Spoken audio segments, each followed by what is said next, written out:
नंदगडमध्ये क्रांतीवीर संगोळी रायण्णा यांच्या संग्रहालयाच्या लोकार्पण सोहळ्यावेळी गोंधळ झाला।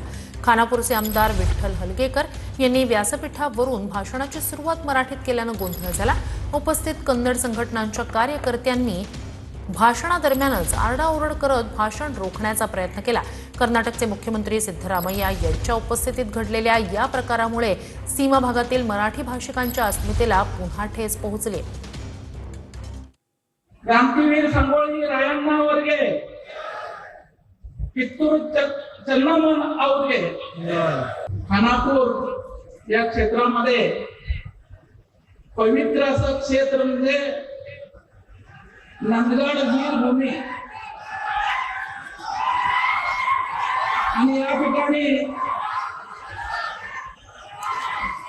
आपल्याला माहित आहे की